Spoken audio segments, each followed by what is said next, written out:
Hello, everyone. It's Dr. Jensen from Dean's Chat. If you're on the fence as to whether you want to join the American Podiatric Medical Association, jump on in. It's a new APMA. Whether it's advocacy concerns, scope of practice, billing and coding, consider membership at the APMA as your professional insurance. Hello, everyone. Welcome back to Dean's Chat, where we discuss all things podiatric medicine. My name's Dr. Jeffrey Jensen. I'm the Dean at the Arizona College of Podiatric Medicine, and I'm here with my co-host, Dr. Johanna Richey. Hi, Joe. How are you doing? Hey, Jeff. I'm doing great. How are you? I'm doing fabulous. Still kind of celebrating our students' 100% pass rate on boards part 1 today. So outstanding. And honestly, they have worked so hard, but it's just like another drop in the bucket for them. They just rallied and they took their PodSurge 3 exam and they did outstanding on it. So again, I'm super proud of them. Yep, me too. It's great times for students. It's a great way to kind of finish off the summer for them. Absolutely. We're going to have a little cupcake celebration on Friday. They don't know that yet, but this will be released after it, so it doesn't matter. All right. Sounds good. Well, Joe, we've got a part 2 interview today. Dr. Alex Core, Unplugged. Alex, it was so fun talking a couple weeks ago. The story, your parents' stories as Holocaust survivors. Unbelievable stories. I've gotten such amazing feedback from that episode. Thank you for your time then. And what I thought, and what Joe and I were discussing this, thought bring you back. You know, we got to do justice to your career too. And we'll go full circle today. So let me kick it off. You know, you've traveled a lot in your role as a podiatrist. You've got a lot of things going on in your life. You're a podiatrist, you're a tennis player, you're on the board of the Candles Museum. Let's go right back to the beginning. How'd you find out about podiatry? And then once you learned about it, what made you enroll and become a podiatrist? Thanks, Joe and Jeff, and congratulations to your students there in Arizona. So, my journey to podiatry was, I think, interesting and unique. And you never know, in your life who you're going to meet and how it's going to affect you. Growing up in Indiana, I was a big basketball fan. The Indiana Pacers, obviously, had a great year this year, but I remember the old ABA days, and they had training camp. I was 15 years old. They had their training camp in Terre, Haute, Indiana. And that's where I grew up. And I wasn't driving yet. And I told my dad, I said, I think we can sneak in to practice. So my dad was a pharmacist. And so we snuck into Rose-Hulman. It's a Division III school. It's where they had their training camp. And we're sitting there watching practice, and there was no security. And I knew the 2 ball boys that were helping out because they were 2 years ahead of me in high school. And the trainer is talking to the ball boys. And the trainer was a pretty famous guy, David Craig. He's still alive, doing well. And so they start pointing at my dad. And so they walk over and David Craig says, "Sir, excuse me, I understand you're a pharmacist." And my dad said, "Yeah, how can I help you?" And he said, "Well, our play-by-play announcer, Joe McConnell, has laryngitis, and we have our first preseason game tomorrow night. He's got to call the game, and I just don't know who to ask, and maybe you could help me." So my dad gave him some advice, what to gargle with or whatever, and he looks at me and he goes, "Son, are you a Pacer fan?" I said, "Oh, yeah, I'm a big Pacer fan." He goes, "You want to be a ball boy?" I go, "Oh, yeah." And so I became the 3rd ball boy, and I worked a couple games during the preseason, and then David said, "Well, anytime, that your parents want to bring you to a game in Indianapolis, just call me and you'll work the visitors' locker room." And that's how I kind of started to realize that I had this interest. I would hang out in the training room, watch them tape ankles. And this was throughout my entire high school. And then ironically, when I started playing tennis as a scholarship tennis player at Butler University, which is in Indianapolis where the Pacers are, in the next 3 years, I had a training camp at Butler. So I'm basically a regular with the Pacers, and I became really close with David, which I still am. And I was pre-med as an undergrad at Butler, juggling playing tennis, and made good grades. And I really didn't know, I was pre-med, but you don't really know. I couldn't visualize what I really wanted to do. It seemed like the natural thing, chemistry, pre-med. I was good with chemistry. And so my junior year, I remember I took the MCATs and the DATs, and I still didn't know what I wanted to do. And I remember as a junior, I filled out an application for med school.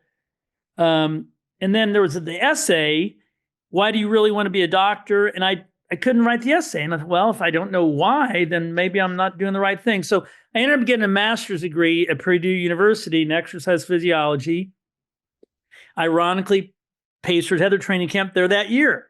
So I continued to work with the Pacers, and then I ended up moving to California, working in, I don't know if you remember the movie with John Travolta and Jamie Lee Curtis. I'll have to think of it, but it was about health clubs. It was filmed at the health club I was working at, and I still didn't know what I wanted to do. And I happened to have a client that was a podiatrist, Gary Briskin. He's still practicing out in Los Angeles. And he said, I said, I'm thinking about going back to school, but you should be a podiatrist. I go, what's that? I had no idea. I asked my dad. He goes, well, I get prescriptions from podiatrists here in Terre, Haute. And so I visited Gary a couple times, and I had moved back then to Indianapolis, and I talked to David Craig and said, Alex, that's a perfect career for you. You could do sports medicine, you could do surgery, you could have a relatively normal life away from work. He said, that's perfect. That's exactly what you should do. So that really reinforced to me. And I shadowed a couple of podiatrists here in Indianapolis after meeting Gary Briskin out in LA. And within a year, I was accepted to podiatry school, and I started in Chicago at Scholl. And I always credit David Craig and my love for the Pacers. And like I said earlier, you just never know where your life path journey you take and who you meet and how it affects your life. Recently, last November, I had a book talk in Los Angeles, and Gary Briskin came to my book talk, which I had been in touch, but I haven't seen him in years. So, but yeah, that's how I got into podiatry. And 4 years of podiatry school, I did a residency, and kind of another interesting little, and you never know, again, I had a couple job offers, and this was the days where, there was the old 1 year or 2 year surgical residency, and there weren't 3 year there were very few 3 year residencies. And so I got a job offer to go to Evansville, Indiana. And so University of Evansville, if you're a basketball fan, was coached by Jim Cruz. Jim Cruz played on the 1976 Indiana University undefeated basketball team under Coach Bob Knight. And I knew Coach Cruz was a coach, but I thought, well, maybe I'll just go to some games. And so my first day on the job as a podiatrist there, the orthopedic surgeon says, can you look at this kid? He had foot problems last year. His name's Sasha. I'm thinking it's got to be a soccer player, right? Sasha. So about an hour later, they said, oh yeah, Sasha's in room 2. So I go around the corner, walk into the room, 7-foot German basketball center. And I said, well, and he had the year before, he had a cavus foot, and he had a second metatarsal stress fracture. And then 4 months later, he had a third metatarsal stress fracture. And of course, now he's got pain on the fourth, kind of the domino effect. And so I said some things, and he said, you need to meet Coach Cruz. We need a good foot doctor with the team. And I said, okay, sure. And so next thing I know, I get a call from Coach Cruz. Yeah, I hear you know what you're talking about. You should come over here, and I want to meet you. And so the year before at Evansville, they had 4 metatarsal stress fractures. In Evansville, like most small college towns, the news didn't make the front page of the sports page. It made the front page of the main newspaper because the whole city revolves around Evansville basketball. And so I called, after I met Coach Cruz, and I was a little intimidated by him. And I called David Craig. I said, what do I do? He goes, Alex, I bet you money they're in a certain shoe contract, and all these kids that have stress fractures had cavus feet. And David Craig, trainer for the Pacers, was right. He said, get him out of that contract. So I talked to Coach Cruz. He said, I don't care about the contract. We'll paint over the emblem. This is 1990. So we painted those 4 players. We painted over the emblem, got a different shoe. The shoe company never found out. And within a year, Jim Cruz thought I walked on water. And it was just a stroke of luck, but it related back to David Craig. And so And so David's still a close friend. He's retired for about 12 years, 14 years from the Pacers. And so anyway, that's couple of funny stories. Joe, the circuitous route we all take in our careers, it seems like everything happens for a reason. Yeah.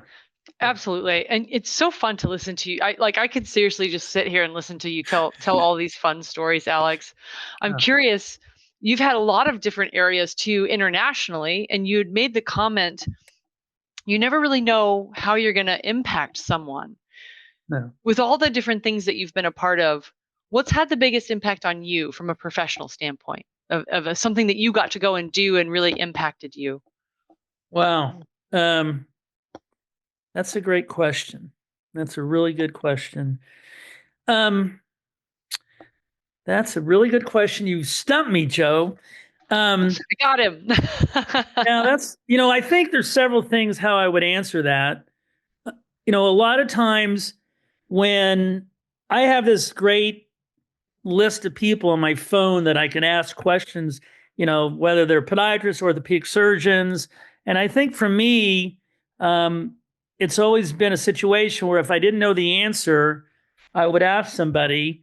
And that's it goes back to the David Craig story with Jim Cruz. And I think for me, the biggest impact, maybe advice for young podiatrists is to always, you never want to burn a bridge. And as Jeff mentioned, I've practiced in a number of different situations.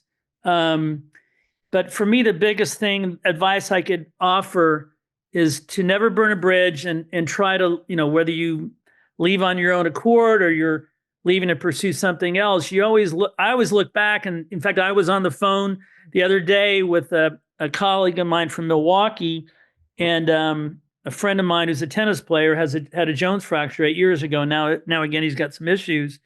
But I just think to be nice to people, whether they're a patient or whether they're, another podiatrist or a colleague or any other specialty, I think that's probably the biggest impact. The other thing I think about, because you asked a great question, I think, when I was coming up through the ranks in the residency and then looking for a job, there were very few multi-specialty clinics. Most podiatrists either started their own practice or they joined a single specialty group. And I kind of got lucky. It was one of the few jobs in Indiana that was at a multi-specialty clinic. And that made a big impact on me, that I realized that podiatry was on an equal tier, influence as other doctors. And I was a young 29, 30-year-old podiatrist in this group, and I was being treated equal to general surgeons and orthopedic surgeons and, who knows what. And I found that, and I always look back at that experience when I was my first job, and I thought, this is the exact situation that I want to emulate wherever I go.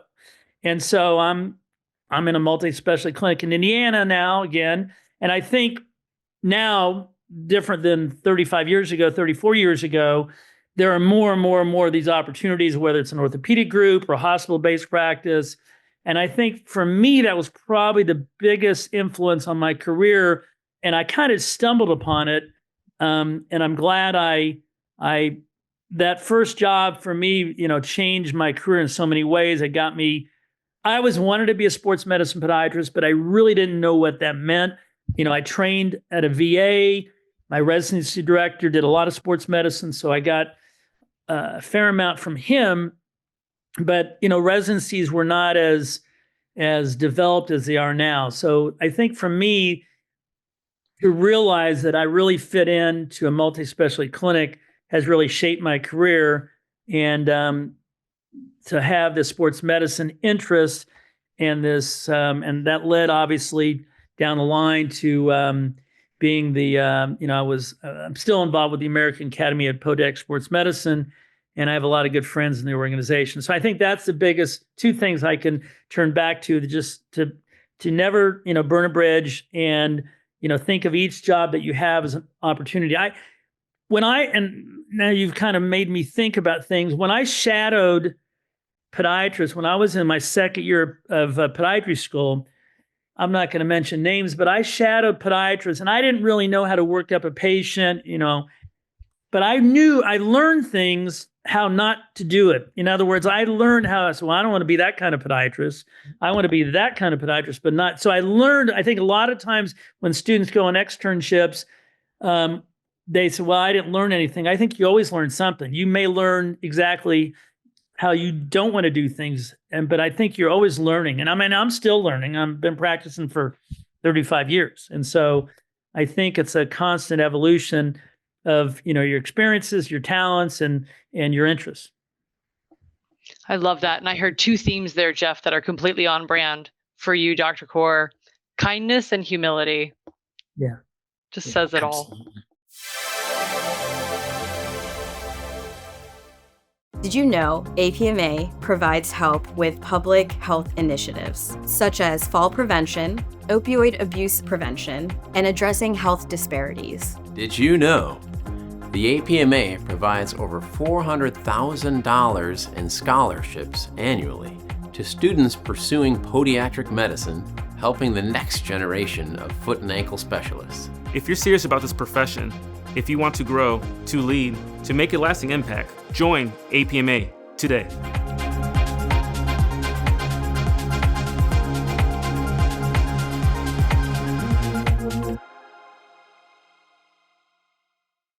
I have a kind of a two-part question for you, Alex. When you were growing up in Indiana, I was growing up in Milwaukee. So you had Indiana, Bob Knight, Kent Benson, Quinn Buckner, in Purdue, Larry Bird. I mean, basketball was Indiana. And for us, it was Marquette University with Al McGuire. So with that as a background, what is it about Indiana and basketball? It's fascinating to me. Well, I can go down the line. Butch Lee, Bo Ellis, Earl Tatum. When I was a ball boy for the Pacers had Earl Tatum for about a year, and he would always ask me to fetch the ball for him. He liked the way I fed him the ball.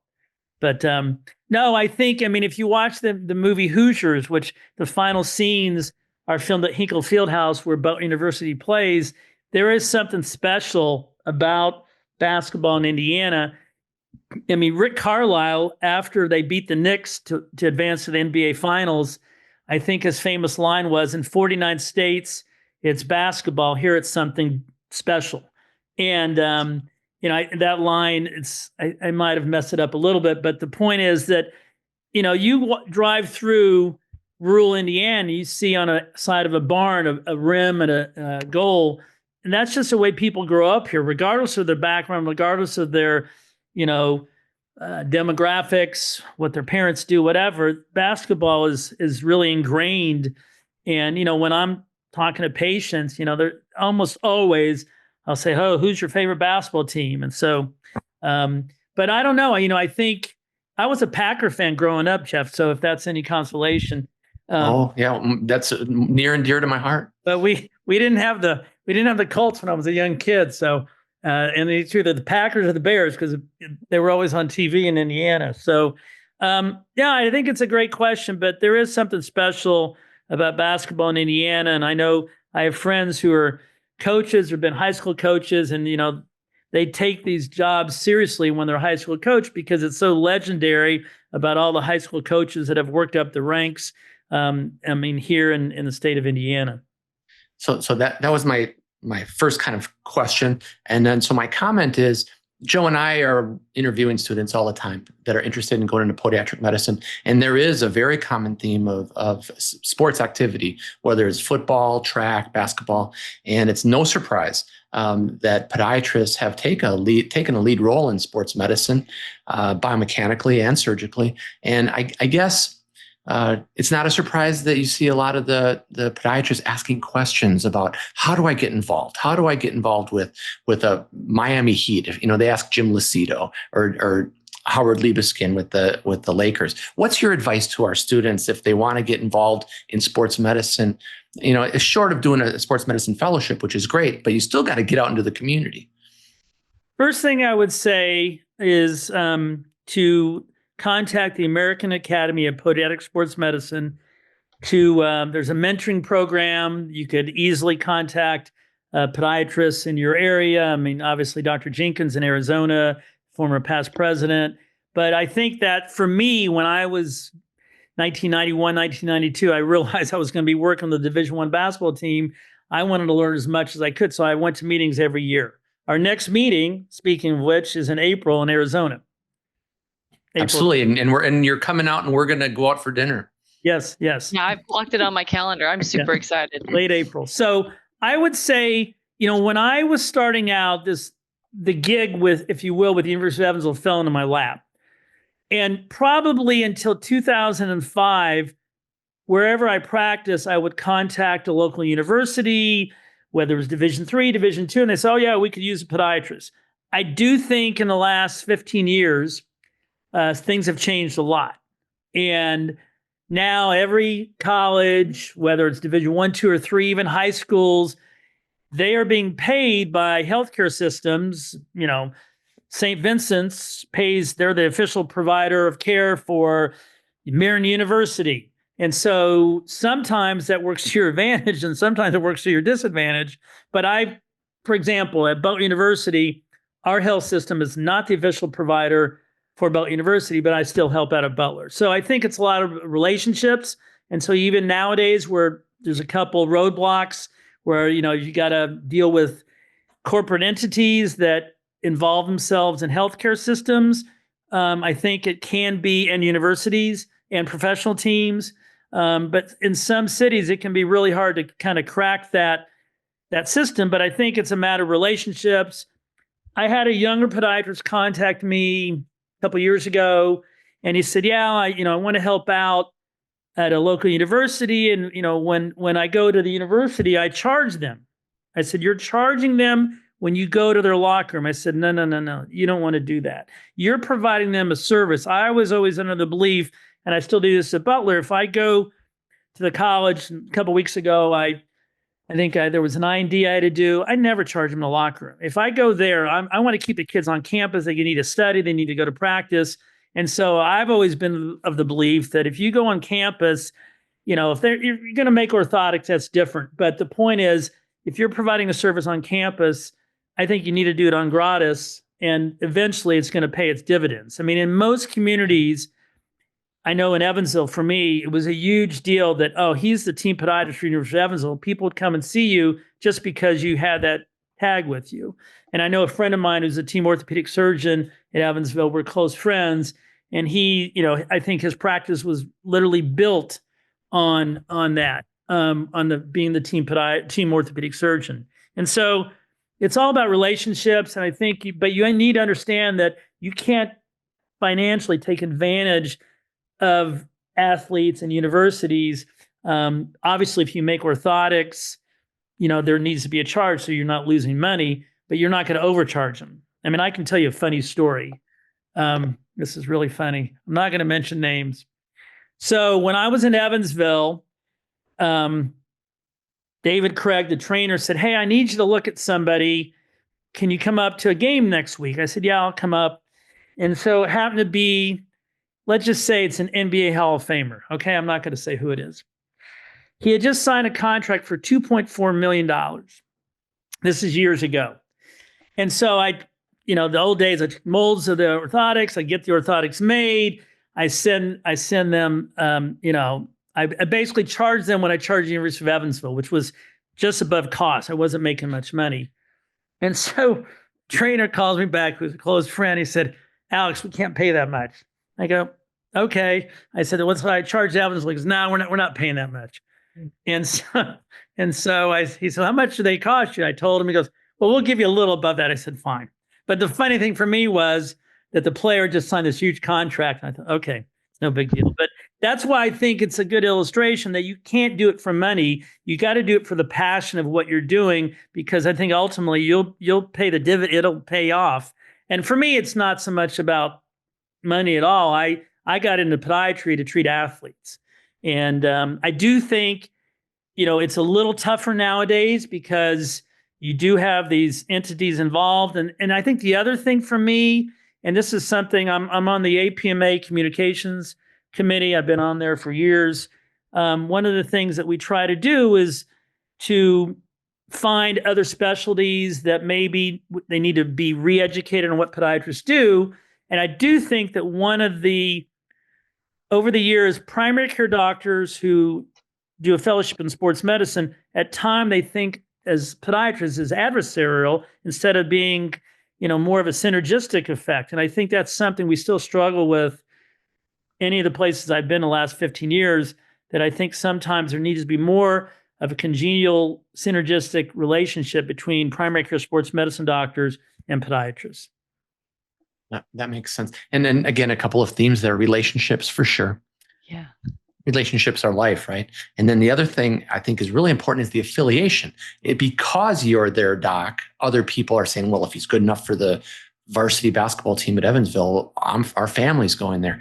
I think there's a change. I'm not sure when the flip happened, Alex, but now I think the big ortho groups in the big cities actually pay the professional teams to provide care. It's not the other way around. You think it would be the other way around, but no, it's exactly how you said it, Jeff. And it's not so much the universities. I've been in different communities, and like the local track club, oh no, we're with St. Elizabeth Health System. I mean, it's a local track club, and they said no, we already have our people involved, and so, but yeah, I mean, there was a, I guess I tell too many stories, but in Lebanon, Indiana, which is a small town where Rick Mount's from, if you remember Rick Mount. Yeah, totally. Purdue. Yep, Purdue. And so I'm in the OR. This is like 5 years ago. And one of the nurses says, "Oh, Dr. Kaur, we have a new professional team here in Lebanon." I said, "No, I don't think so." She goes, No, the Leprechauns, the Lebanon Leprechauns. And sure enough, between cases, I check it out. And so I thought, I help out at Butler. Maybe I can help out with the Leprechauns. And so I contact the owner, and he said, "Yeah, I'll come by and talk to you." And so we're in my office. One office I have 2 exam rooms, which I've always had. One's Butler, all Butler, and there's a picture of my mom because she did the commencement address, and one's Purdue, and it's my dad. So we're in the Purdue room, and he said, "Well, let me check out your other room." And so he says, our league, it's the TBL, the basketball league. There's 35 teams around the country, believe it or not. It's below the G League. He said, one of the owners of the teams is a chiropractor, and you'd have to make sure that he approves of you being the podiatrist. I said, fine. So he goes in the Butler room, and there's a picture of my mom. He goes, whoa, wait a second. Oh yeah, you're Eva Kaur's son. You're a podiatrist. and that was it. And Slam dunk. So then he said, do you know anybody that can be the play-by-play announcer? I go, well, a good friend of mine is a PA announcer at Butler. So for 4 years now, my friend Dave Peach has been the the play-by-play announcer, and I am the occasional guest color commentator. So sometimes I wear 2 hats. I'm the team podiatrist and the color commentator. I love it. It's so good. Joe, can I bore everybody with just a quick story? Oh, it's not a bore. Please do. Okay. So Alex, you commented before on like my favorite college basketball player of all time. So in 1977, Marquette was playing North Carolina in the NCAA championship game. And it was a wet March night in Milwaukee. And but before the game, they were interviewing Al McGuire, and Al said, "Hey, we're just going to keep this game close until 2 minutes, and then it's BLT." And the guy interviewing says, "BLT?" He goes, "Yeah, Butch Lee time." It was one of the best. He was a great interview, Al McGuire, back in the day. In 77, I'm pretty sure their first round game was in Terre Haute at Home Center, and I was at that game. Really? Pretty sure that's a great team. It was Bo Ellis. Yeah, I'm pretty sure they were in Terre Haute for the first. Yeah, and they had the funky uniforms before. Yeah. All right, Joe. Sorry, that was just a little tangent. I had to go on. No, I love this. This is fantastic. Now, I did mention earlier, and I don't know what the itinerary is. I had a funny story about medicine, tennis, and podiatry, if you want me to. Yeah. Well, we want to hear about tennis for sure. So let's put it all together. Yeah. So I had a tennis scholarship at Butler, played 4 years, and I mean, this is a good thing. When you're in podiatry school, you don't have time for fun things. At least I didn't. And so now I'm 30 years old, and I missed competition. I was a podiatrist, so I started playing tennis again competitively. And by the time I was 35, 40, I started playing national tournaments. And then I find out about this thing called the Maccabee Games, which are the Jewish Olympic Games. Mark Spitz won a bunch of medals. I mean, it's every 4 years. It's usually the year after the Olympic Games. So in 1993, I go as a doctor. And then in 97, I make the team. So it must have been, I think it was 2009. I've already won a silver and a bronze medal. My goal still to this day is to win a gold. And so I'm watching some matches and I kind of turn away. And the next thing I know, people are screaming. There's a guy down on the court and they're looking at his ankle and he has a towel over his face because he's in so much pain. So I walk on the court, I examine him, and I still don't see the guy's face. I have no idea who it is. And so I said, well, you know, he needs an x-ray, could have a fracture, blah, blah, blah. It looked like at the very least a syndesmotic injury. And so I never saw the guy. So about 2 days later, I see this guy limping around with his tennis bag. And I said, boy, you're limping pretty good. And he said, yeah, you know, I injured two days ago. I was on the court. I got x-rays. I'm supposed to play this mixed doubles match tomorrow, but I don't think I can walk. I said, well, I think I might have been the one on the court examining you. I said, do you have an air cast? He goes, no, and he's from Argentina. I go, look, I got an extra one in my bag. No idea who he is, no idea anything. I give him this air cast. But the next day, I'm playing for a gold medal. I go on the court with my mixed doubles partner, and I see this guy running around like he's, and I said, oh my gosh, that's the guy I gave the air cast to. Well, I got we got the silver medal that he and his wife won the gold. And I always tell that story. In fact, 4 years later, he wanted to take a picture with me because he thanked me. He almost gave me the gold medal. So no good deed goes unpunished, Alex. Yeah. So that was just a crazy story. Really nice guy, though. So great ad for Aircast too. How effective it really helped him. Yeah. Yeah. He had no problems moving around the court. So. Oh my gosh, that's a great story. All right. Well, Alex, it was such a pleasure to get you back on for part 2. Thank you for joining us and thank you for making time. I envision a part 3 down the road, but we'll connect in April here in Phoenix. Can I tell one quick story real quick? I won't. Yeah, absolutely. When I was in Evansville, the orthopedic surgeon who I've been friends with for years, after the first year, the team changed orthopedic coverages. It went from our clinic to another clinic. And I didn't know it at the time, but this orthopedic surgeon didn't like podiatrists, couldn't stand podiatrists. And so the 7'1" kid named Sasha was having medial malleolar ankle pain. And I had ordered an MRI. And so this friend of mine, now at the time didn't know him, Andy Saltzman, calls me up. When he called me up, he was going to fire me. He had every intention. He didn't want any podiatrists involved with the healthcare team. And I had no idea. And so I said, well, you know, Sasha's got to get this. He had an MRI. He said, well, I'm not on staff at your hospital. I said, I'll take this. So we'll go look at it together. Long story short, he never fired me. And Sasha had a medial malleolar stress fracture. He was out for 4 weeks. We made the NCAA tournament. And that was 1993. And I've been friends with Andy for 33 years or 32 years. So there you go. Relationships again. Yeah. Yeah. So Joe, any comments on your end? No, but it just reminds me of the Tim Yoho quote, the pathway to acceptance is excellence. So you showed up with excellence there, Alex, and that's what we do. You never know when you're going to make that impact on someone. So you just have to show up at your very best. I love that. So be yourself. And I think that's the key. Yeah. Absolutely. All right, Alex. Well, again, thank you for joining us. You get 2 Dean's Chat cups now, you know. All right. So thank you to all of our listeners. Again, if you're listening on Apple or Spotify, please give us a 5-star rating. Do leave a comment if you have time. And if you're watching on YouTube, by all means, become a subscriber. We're always so appreciative of people watching the videos. Joe and I will continue to bring leaders in podiatric medicine and surgery. And just like Dr. Kaur, Alex, we are so grateful for your stories and your career and all you've done for our profession. Thank you. Thanks, Joe. Thanks, Jeff. And thanks, Ethan. Absolutely. Ethan, are you there?